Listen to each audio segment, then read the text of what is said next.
Le thème d'aujourd'hui, ce sera l'appel de Dieu. Comment savoir qu'on est appelé? Donc quand on parle d'appel, c'est vraiment l'appel au service pour servir Dieu notre Père. On va lire dans Romains 8, 29 à 30. Car ceux qu'il a connus d'avance, il les a aussi prédestinés à être semblables à l'image de son Fils, afin que son Fils fût le premier-né entre plusieurs frères. Et ceux qu'il a prédestinés, il les a aussi appelés. Et ceux qu'il a appelés, il les a aussi justifiés. Et ceux qu'il a justifiés, il les a aussi glorifiés. Ici, nous avons les deux versets qui nous expliquent l'appel de Dieu sur la vie de quelqu'un. Donc, d'après ce verset, tous ceux qui sont appelés à servir le Seigneur, toutes ces personnes ont été prédestinées d'avance pour servir le Seigneur. Ça veut dire que l'appel de Dieu n'est pas un hasard, n'arrive pas par hasard dans la vie de quelqu'un. Quand quelqu'un est appelé, c'est qu'avant même sa naissance, avant même sa venue sur la terre, cette personne avait déjà rencontré Dieu au ciel. C'est ce que ce verset nous explique. Car ceux qu'il a connus d'avance, il les a aussi prédestinés. Ça veut dire que Dieu a déjà connu son serviteur, sa servante, avant son arrivée sur terre. Donc l'appel de Dieu, ce n'est pas un hasard. Donc on ne sert pas Dieu parce qu'on a envie de servir Dieu. On ne décide pas du jour au lendemain de devenir pasteur, prophète, évangéliste, diacre ou docteur, ou quels que soient les titres qu'on peut trouver dans l'Église. On ne décide pas, on ne choisit pas soi-même. On ne le fait pas par envie, mais par révélation de la prédestination. La prédestination, c'est vraiment notre préparation à la destinée, au service de Dieu. La prédestination, ça veut dire que quand quelqu'un sert Dieu, c'est que cette personne a été appelée avant même son arrivée sur terre en tant que servante, serviteur de Dieu. C'est Dieu qui choisit. Donc Dieu, avant l'arrivée de son serviteur, sa servante sur terre, Dieu l'a déjà rencontré. Et comme nous avons cette connaissance de Dieu en tant que serviteur, servante de Dieu, c'est pour cela que nous passons notre temps à chercher Dieu. Parce qu'on le connaît déjà, on l'a déjà rencontré au ciel. Et donc Dieu, il va choisir des familles sur terre dans laquelle il va envoyer son serviteur, sa servante. La prédestination, c'est ça. Dieu va faire naître, donner naissance à cette personne qu'il a déjà appelée, qu'il a déjà dotée de tous les dons. Il a déjà investi la vie de cette personne de tous les attributs, de tout l'équipement que cette personne a besoin pour servir. Donc, la prédestination, ce n'est pas quelque chose qui arrive du jour au lendemain. Notre vie a déjà été prédestinée à être ce que l'on doit faire avec Dieu, serviteur ou servante de Dieu. Pas de hasard. Donc les familles que Dieu choisit, lui-même, bien sûr, c'est Dieu qui choisit les familles dans lesquelles sa servante, son serviteur, prendra la vie sur terre. Donc avant de venir sur terre, la servante, le serviteur de Dieu, était déjà esprit. Et Dieu fait en sorte que cette personne prenne chair en tant qu'enfant dans une famille que Dieu a lui-même choisi. Donc, on ne vient pas au monde dans une famille par hasard. Et donc, on voit le jour dans cette famille. Et souvent, vous allez remarquer que Dieu appelle son serviteur, sa servante, selon les familles dans lesquelles cette personne va naître. Un exemple, quand vous êtes né dans une famille entourée de sorcellerie, je pense que ça parle à plein de gens. Hein? Quand vous êtes entouré de sorciers, que vous grandissez dans une famille où la sorcellerie, c'est comme vraiment la nature de l'entourage.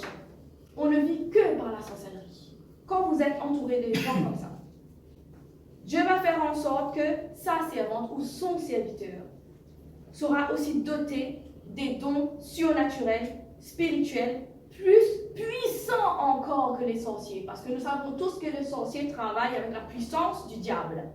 Mais pour contrer cette puissance, donc il faudra que Dieu appelle un serviteur, une servante, plus puissant que les sorciers. Un serviteur, une servante qui n'a pas connu la sorcellerie, qui n'a pas connu comment fonctionne la magie noire, le monde spirituel, ne pourra pas affronter la sorcellerie, ne pourra pas défendre les gens qui viennent dans son église qui ont des problèmes de sorcellerie. Parce que la personne n'a pas connu. Donc pour cette personne, la sorcellerie, c'est quelque chose qu'elle ignore, qu'elle ne connaît pas. Mais moi, j'ai grandi dans une famille avec que la sorcellerie.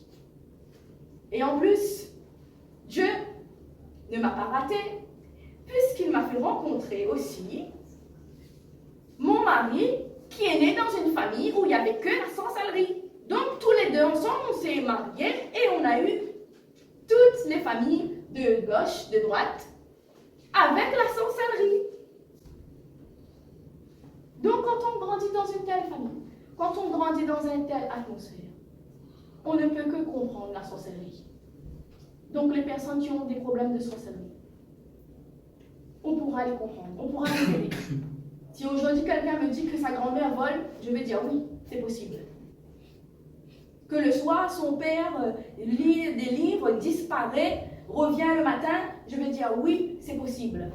Parce que j'ai grandi dans cette atmosphère, je connais de quoi je parle.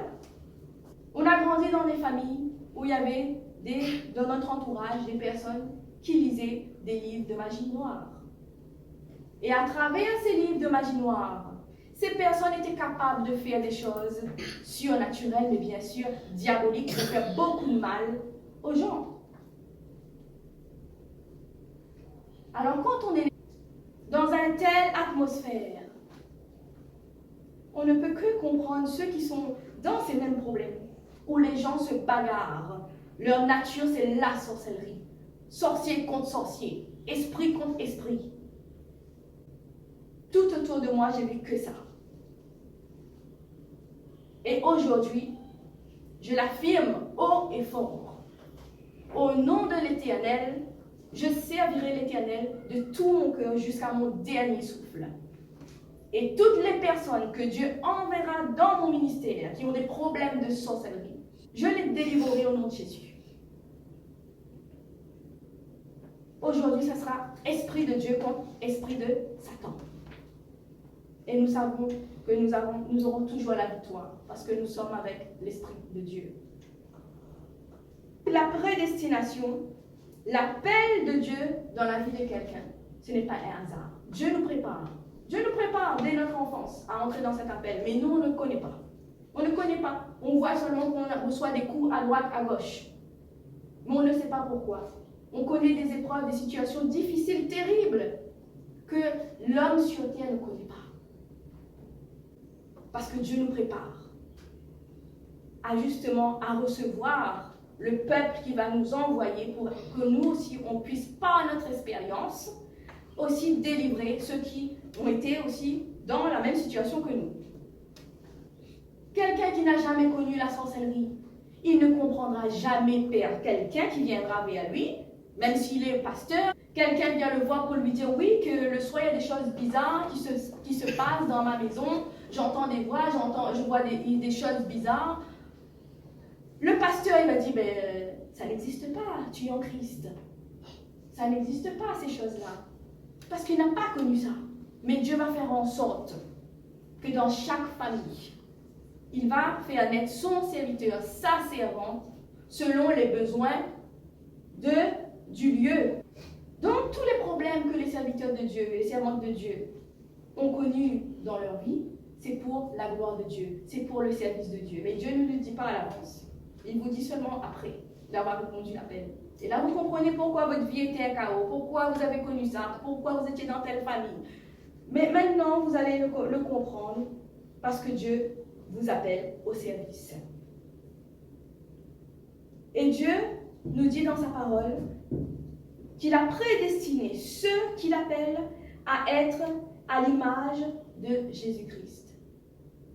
Donc ça veut dire que ceux qu'il a appelés, il a doté ces personnes des mêmes dons, des mêmes caractéristiques que Jésus-Christ, parce que cette personne va faire les mêmes choses, les mêmes œuvres que Christ. Alors il a besoin du même équipement que Christ.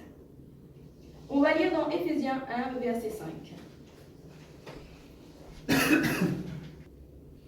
Nous ayons prédestinés dans son amour à être ses enfants d'adoption par Jésus-Christ, selon le bon plaisir de sa volonté.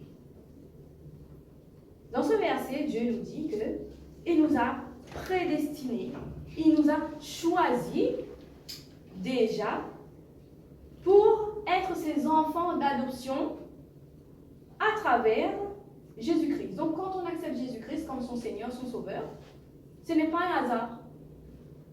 On a déjà été prédestinés pour accepter Christ en tant que Seigneur et Sauveur dans notre vie. Et pour être les filles et les fils de Dieu par adoption. C'est quelque chose qui avait déjà été acté au ciel. Et nous, on le manifeste seulement le jour où, quand on donne sa vie à Jésus, Dieu est content au ciel. Parce que ce qu'il a prévu, le plan qu'il a prévu pour ses enfants, s'accomplit maintenant le jour où sa fille, son fils, lui dit « Oui, Père, j'ai entendu ta voix, maintenant j'accepte de te suivre à travers la vie de ton fils Jésus-Christ. » Et dans le verset qu'on avait lu, dans Romains 8, il est dit que afin que son fils fût le premier-né entre plusieurs frères. Donc là aussi c'est important. Parce qu'il y a des gens qui disent que après Jésus, il n'y a plus personne. Jésus, c'est le premier-né. Dieu a envoyé Jésus sur la terre pour être le premier-né, le modèle, entre plusieurs frères. Ce qui signifie, c'est que quand Jésus est parti au ciel, le temps de Jésus était fini sur la terre. Maintenant, il fallait laisser la place aux autres frères. Il y a encore des Christ sur la terre. Et c'est pour ça que, dans ce temps-là, Dieu veut que tous ceux qu'il a appelés maintenant répondent à l'appel. Répondent à son appel. Jésus était seulement le premier, le modèle, celui qui va montrer l'exemple. Et les serviteurs de Dieu qui vont venir après Jésus, qui sont venus après Jésus, sont les frères de Jésus. Ça veut dire que Dieu n'a pas envoyé seulement qu'un seul fils sur la terre. Il avait déjà prédestiné d'envoyer d'autres fils. Ces fils, ces filles-là, se trouvent dans des familles quelconques, dans des familles différentes sur la terre. Et Dieu maintenant les appelle. Et donc on va voir vraiment que on était déjà enfants de Dieu sans le savoir avant de donner notre vie à Jésus-Christ, avant de venir sur terre. On était déjà. Donc l'appel de Dieu, ce n'est pas, comme je le dis encore, ce n'est pas un hasard. L'appel vient uniquement de Dieu. C'est sa volonté, la volonté de Dieu. Et il a choisi ses élus Et quand ces personnes sont prêtes à servir, Dieu leur fait connaître. Oui. Et surtout, Dieu se fait entendre. Quand la personne est prête à maintenant entrer dans le sacerdoce de l'Éternel, Dieu se fait entendre. Et comment savoir que Dieu nous appelle? Comment savoir qu'on est appelé à servir dans l'Église, à servir notre Dieu? Eh bien, il y a des choses qu'il faut vraiment savoir, et je pense que ça va aider beaucoup de personnes. Les caractéristiques de cette personne. Alors, vous serez haïs du monde, sans aucune raison. Et pourtant, vous faites le bien, tout le monde vous haït, tout le monde vous hait. On vous déteste, sans aucune raison. Comme Jésus. Jésus faisait que le bien. Il guérissait les malades, il délivrait les gens, faisait marcher les paralytiques. Et pourtant, il a fini sacrifié à la croix.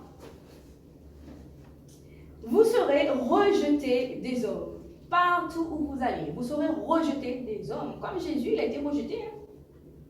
Vous serez détruites, attaquées par les puissances des ténèbres, car vous êtes la lumière du monde qui chasse les ténèbres. Et parce que vous êtes cette lumière, vous serez vraiment un réel danger pour Satan.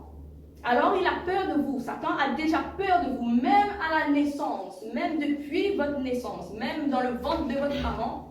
Vous allez voir que vous avez eu des problèmes, même dans le ventre de votre maman. Parce que Satan savait qui vous étiez avant que vous-même vous ne le sachiez qui vous étiez vraiment. Alors depuis votre enfance, vous n'avez que des problèmes parce que c'est le diable qui voulait vous tuer. Donc vous êtes dangereux pour lui. Il a peur de vous. Donc c'est pour cela qu'il va employer tous les moyens possibles et inimaginables pour vous faire mal. Maladie, sorcellerie, il va même essayer de vous tuer. Malheureusement pour certains, oui, ils sont déjà morts, sans pouvoir servir l'Éternel. Mais le but, c'est que maintenant Dieu veut éviter tout cela. Il veut que ceux qui sont appelés au service entendent son appel et que ces personnes-là ne finissent pas dans le camp de Satan, mais que ces personnes le servent dans ce temps-là. Quand vous avez l'appel sur votre vie, vous êtes vraiment la personne à abattre. Vous êtes la personne à abattre. Vous êtes l'ennemi numéro 1 de Satan. Parce qu'il sait que si vous arrivez au bout, jusqu'à l'ordination, dans l'entrée du service, vous allez être dangereux pour lui. Alors il va faire tout avant ce jour-là pour vous détruire. Donc Satan vous attaque en premier. Il vous attaque en premier. Le but, c'est de vous détruire dans tous les domaines, avant que vous ne soyez au courant de votre véritable identité de fille et de fils de Dieu. Et quand vous dérangez, vous serez vraiment un réel problème pour les plans des hommes. Je dis bien des hommes, parce que sur la terre, il y a beaucoup d'hommes qui servent Satan, qui servent le diable, et ces personnes-là ne vous aimeront pas, parce que là, c'est esprit saint contre esprit de Satan. Vous, la lumière, vous dérangez, parce que vous allez voir tout ce qu'il y a dessous là, tout ce qui est caché sous la table, tout ce qui est caché dans l'obscurité. Et vous êtes la lumière, vous arrivez et vous allez mettre la lumière sur tout ce qui est caché. Personne ne voudra pas de vous. Donc, pour certaines personnes, l'appel va arriver subitement, d'un coup, sans que vous ayez été préparé, sans que vous-même vous avez eu des signes dans votre passé que vous serez destiné à servir le Seigneur. Il n'y aura aucun signe de votre vie. Donc, subitement, ça veut dire par révélation. Par révélation, soit vous allez recevoir par rêve, par songe, Dieu va vous parler, que vous êtes appelé. D'un coup comme ça. Et pour certaines personnes, l'appel va commencer dès l'enfance. Dès l'enfance de la personne, il y aura des signes qui montrent et qui présagent que cette personne, c'est quelqu'un qui sort de l'ordinaire. Observez les enfants. Même les enfants, il y a des enfants, ils sont extrêmement bizarres. Il y a des parents, ils ne comprennent pas pourquoi est-ce que leur enfant ne leur ressemble pas. Regardez, pour l'exemple des enfants. On le sait d'avance que cet enfant est extraordinaire, que cet enfant sort de l'ordinaire. C'est pas quelqu'un de quelconque, c'est pas quelqu'un de normal. On le voit d'avance. Et en grandissant, quand on suit cet enfant, vous voyez que plus cet enfant grandit, en général, c'est des enfants qui n'écoutent pas. Pour quelle raison? Parce que le diable attaque cet enfant. Donc vous allez voir, cet enfant est très intelligent, même plus que vous-même. Cet enfant est capable de parler comme un adulte, parce que c'est votre enfant, grâce à l'appel de Dieu sur sa vie. Ah oui, en général, les enfants qui sont appelés n'écoutent pas les parents parce que c'est des enfants qui ont déjà ça dans la tête. Ils connaissent déjà leur destinée, alors ils vont aller droit au but. Nous, parents, on va essayer de les mettre dans les casiers un peu dans le groupe familial. Cet enfant-là, il va être toujours à côté. Vous allez voir, vous voulez que cet enfant prenne le chemin normal du monde. Normalement, tout parent va faire ça. Cet enfant, il a déjà l'intelligence, il a déjà la grâce de Dieu, il a déjà sa vision dans sa tête. Il sait où aller. Parce qu'il y a des enfants qui sont très, très, très intelligents. Mais ils n'aiment pas écrire, n'aiment pas le cahier. Et nous, parents, on veut que notre enfant soit un bon petit élève, avec son cahier, son stylo, alors que l'enfant n'aime pas ça. Donnez à l'enfant une machine, il est capable de vous démonter, de le monter en même pas une minute. Ces enfants-là ne l'écoutent pas, parce qu'ils ont déjà... Mais nous, en tant que parents, il faut les cadrer, parce qu'il ne faut pas les laisser grandir comme ça aussi. Ils ont déjà la vision, donc ils vont aller sans vous. Il n'a pas besoin de vous, c'est quelqu'un qui est très autonome, très indépendant. Même depuis leur petite enfance, là, en bas âge, là, ces enfants, ils savent déjà où aller. Ils vous dépassent, parce qu'ils sont plus loin que vous spirituellement. Mais c'est vous, parents, vous n'arrivez pas à comprendre ces enfants-là. Et en général, ces enfants-là, c'est des enfants que quand on va les mettre à l'école, normalement, c'est des enfants-là qui vont vraiment troubler la classe. Des perturbateurs, parce qu'ils ne sont pas à leur place. Et ces enfants-là veulent aller plus vite que la musique. Donc ça veut dire qu'ils savent déjà où aller, mais sauf que comme ils sont enfants, ils ont besoin d'un cadre quand même. Donc c'est à nous, parents, de mettre de ce cadre, de les conduire là où ils veulent aller. Donc c'est pour ça, les parents, ne forcez pas les enfants à suivre le chemin, parce qu'il y a certains enfants, ils ont déjà ça dans la tête, il faut les accompagner, les guider dans leur destinée. Et à l'école, on va toujours dire que ces enfants sont des enfants qui sont des incapables. Donnez-lui un cahier, il reste là, il ne bouge pas devant. Même pas le stylo ne touche pas. Est-ce que ça veut dire que votre enfant est incapable? Est-ce que ça veut dire que votre enfant est nul? Non, il est très intelligent. Mais c'est à nous, parents, de ne pas les caser dans le moule du monde. Sinon, on va briser vraiment la destinée de notre enfant. Il y a des enfants, ils sont nés pour ça. Ils sont nés pour ça. Il faut juste les regarder, essayer de voir comment votre enfant se comporte. Ils sont nés pour ça. Il a ça dans la tête. C'est pas parce que vous n'avez pas fait le mathématique, que vous n'aimez pas la science, que votre enfant ne sera pas un grand scientifique. Il a ça dans la tête. C'est Dieu qui a fait en sorte que votre enfant est doté de cette capacité surnaturelle. Il est né pour ça. Même sans être formé, il connaît tout sur la science. C'est des enfants surdoués aussi. Mais les enfants surdoués, si vous voyez bien, à l'école, c'est des enfants qui n'arrivent pas à suivre le cursus normal. On pense que ces enfants-là, ils sont fous. Ils ne sont pas fous. Ils sont plus intelligents que même la majorité des enfants. Parce qu'eux, ils ont un don spécial. Donc, si vos enfants n'aiment pas les cahiers, n'aiment pas écrire, ne paniquez pas, les parents. Cherchez ce qu'ils aiment. Vous allez voir dans quelle direction il va aller. Et c'est là-dedans qu'il faut les accompagner.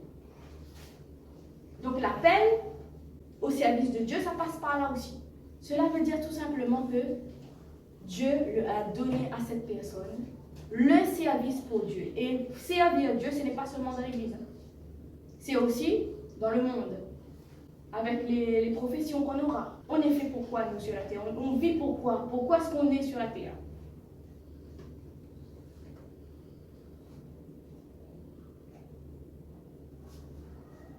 Et il y a des enfants, on le voit tout de suite. Ils voient des choses que nous-mêmes parents ne voient pas. Et comme nous, on ne le voit pas, on ne croit pas. Il y a des enfants qui vont vous dire, ah maman, j'ai vu une dame dans la maison. Maman, j'ai vu un homme ici. Maman, j'ai vu ça. Maman, j'ai vu ça. Et vous, maman, vous dites quoi? Ah non, il n'y a pas personne dans la maison. Ah si, il y a quelqu'un. Mais votre enfant, l'esprit est très développé. Et nous, en tant que parents, on va éteindre ça. Parce que comme nous, on ne le voit pas. Les enfants, ils voient ça. Bon, il va dire, maman, hier soir dans mon rêve, il y a quelqu'un qui est venu me parler. Ou bien il va vous dire qu'il y avait quelqu'un dans son rêve, que c'est mamie est-elle, alors que la mamie était décédée avant même sa naissance. Et quand il va vous décrire cette mamie-là, c'est exactement votre maman. Alors que cette personne, votre enfant n'a jamais rencontré cette mamie vivante. Votre enfant est spirituellement développé. Et ce n'est pas seulement dans la sorcellerie qu'on a l'esprit développé. Hein. C'est Dieu qui a donné l'esprit. Donc il y a des signes incontournables qui montrent que Dieu nous appelle. Et vous allez voir, vous êtes attirés par les choses de Dieu, les choses du divin, du surnaturel, du monde invisible. Vous êtes attirés par ça parce que vous êtes esprit avant d'être chair. Vous voyez, vous entendez des choses que l'homme ordinaire ne voit pas, n'entend pas, car vous êtes déjà spirituel, vous êtes déjà esprit. L'homme esprit en vous est en train déjà de se manifester, de grandir en vous. Vous sentez la solitude. Vous allez voir, même si vous êtes parmi les hommes, vous avez l'impression d'être tout seul, même si vous êtes dans une famille. Et vous avez vraiment une très profonde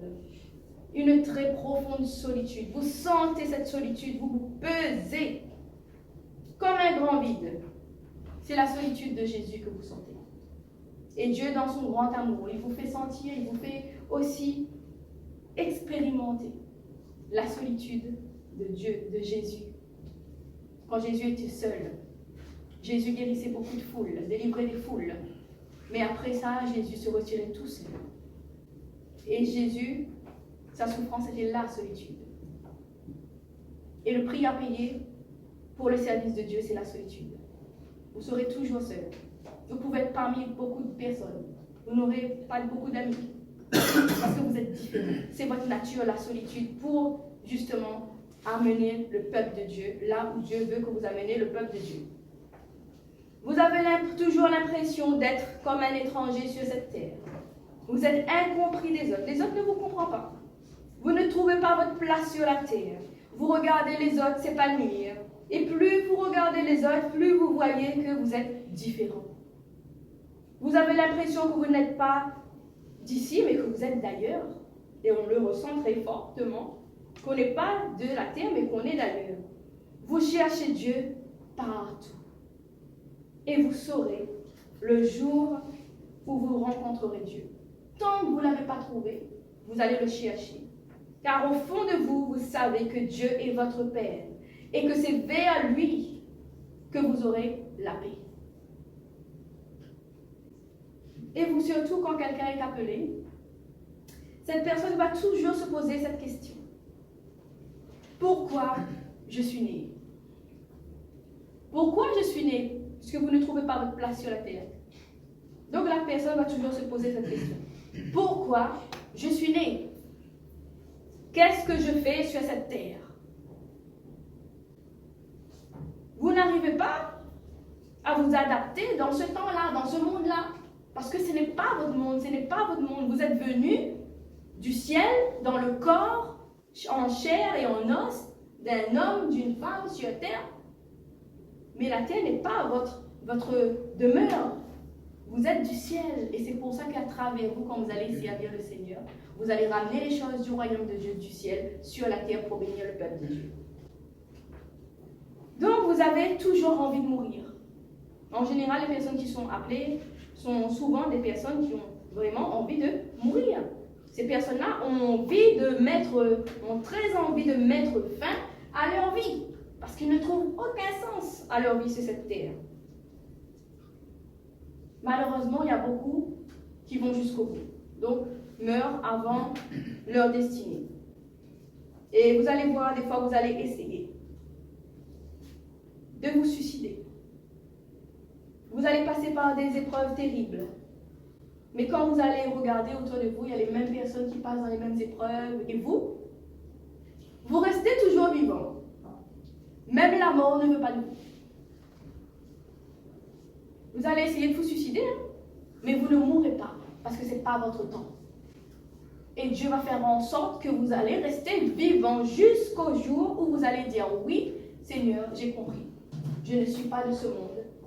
J'accepte, je reconnais mon identité de fille et de fils de Dieu et j'accepte de servir. » Donc vous allez voir, il y a des épreuves que les autres personnes vont passer comme vous, et ces personnes-là ne vont pas s'en sortir. Et vous allez dire, mais moi je suis encore là, je suis encore vivante. Alors, à quoi me sert ma vie? Ta vie, mon fils, ma fille, ta vie va servir à la gloire de Dieu. Donc Dieu vous révélera votre appel par différentes manières. Donc soit Dieu vous le montrera, vous parlera directement pour vous le dire, par la voix audible, vous allez entendre la voix de Dieu vous parler, la voix audible, soit en rêve, soit en son, soit en vision. Il va vous le dire clairement qu'il vous appelle. Ou soit vous allez voir que Dieu va envoyer quelqu'un. Il va envoyer quelqu'un pour vous le dire. Un autre serviteur de Dieu pour vous le dire. Soit par prophétie. Il va prophétiser sur votre vie, il va vous dire que Dieu vous appelle à servir. Et vous allez voir, quand un vrai serviteur prophétise sur votre vie, ce qu'il dit arrive toujours. Et si c'est le plan de Dieu, rien ne pourra contrecarrer le plan de Dieu. Ou cette personne vraiment va vous confirmer. Dieu va vous parler en rêve et vous allez rencontrer quelqu'un qui va confirmer cet appel et qui va vous dire exactement la même chose que vous avez vu. Donc il ne faut pas être étonné parce que Dieu va employer plusieurs moyens pour vous le dire. Quelqu'un que vous ne connaissez pas va vous dire ce que vous avez vu en rêve. Pour vous montrer que c'est Dieu qui vous appelle. Je tenais vraiment à faire cet enseignement aujourd'hui. Parce que Dieu m'a dit vraiment de le faire, de parler de ce sujet parce que beaucoup sont appelés, mais ils sont prisonniers. Soit de la religion, ou soit parce que ces personnes ne le savent pas. Alors, comme ils ne savent pas, ils passent des épreuves, des moments terribles, sans savoir pourquoi, alors que Dieu les appelle. Et donc, Dieu veut vraiment que ses enfants entendent son appel. Ou soit, ces personnes ne savent pas qu'elles sont appelées par Dieu, parce qu'elles vont rencontrer, ou ont même déjà rencontré, des gens qui vont mettre le doute sur leur appel. Des gens qui vont éteindre, qui vont tuer cet appel sur elles. Surtout dans l'Église. Dans l'Église, car beaucoup de serviteurs de Dieu n'admettent pas que Dieu vous a appelé.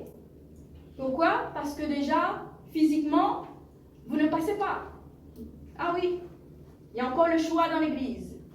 Et Dieu ne veut plus que ces enfants qui sont appelés soient méprisés dans l'Église. Donc, ceux qui sont appelés vont entendre la voix de Dieu et se lever et servir le Seigneur.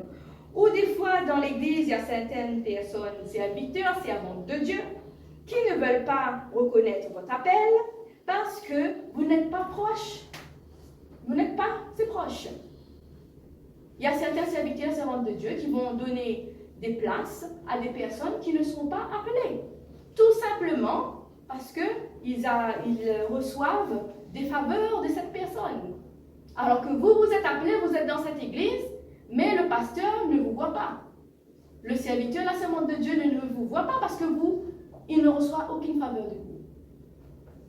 Mais Dieu ne veut plus ces choses-là dans l'église, dans les temps de la fin. Dieu ne veut plus que ceux qui ne sont pas appelés prennent la place de ceux qui sont appelés parce que les hommes ont décidé que ceux qui sont appelés doivent rester assis. Donc voilà. Et il y en a même qui vont vous dire dans l'église que ce n'est pas la voix de Dieu que vous avez entendue, mais la voix de Satan qui vous appelle. Alors, enlevez cette histoire d'appel dans votre tête parce que ce n'est pas pour vous. Mais Dieu vous dit aujourd'hui, écoutez ma voix. Et quelqu'un qui est appelé le saura. Il le sait. Écoutez, n'écoutez pas les hommes. Même si c'est des serviteurs de Dieu, écoutez votre cœur. Parce qu'il y a beaucoup de serviteurs de Dieu qui vont éteindre l'appel que vous avez sur vous. Et vous le savez. Vous le savez si vous êtes appelé. Dieu vous montre, il y a des signes. Donc voilà, pour finir, l'appel au ministère est très sérieux, car on ne sert pas un homme, mais on sert Dieu. Et on ne sert pas Dieu avec sa propre nature, avec sa propre force. Parce que là, quand on sert à Dieu, c'est vraiment toucher au domaine du sacré. Ce qui est sacré, au domaine de l'esprit, de ce qui est spirituel. Et le spirituel, on ne joue pas avec. Donc servir Dieu, c'est vraiment combattre Satan, le diable.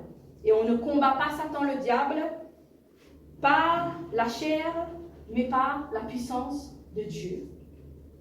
Parce que quand Dieu nous appelle, c'est vraiment pour faire un combat. Esprit de Dieu contre esprit de Satan. Alors au nom de Jésus, que tous ceux qui sont appelés à servir le Seigneur entendent la voix du Seigneur aujourd'hui, entendent la voix de Dieu aujourd'hui, et vous vous levez et vous servez votre Seigneur. Faites-le selon la capacité avec ce que vous avez, là où vous êtes, dans votre maison, dans l'église, dans la rue, là où Dieu vous appelle. Parce qu'il n'y a pas d'endroit spécial que Dieu demande pour son service. Faites-le. Et vraiment que le Saint-Esprit vous guide, qu'il parle à votre cœur pour vous dire que oui, c'est vous. C'est vous que Dieu appelle. Et servez-le de tout votre cœur. Amen, amen, amen. Amen, amen, amen.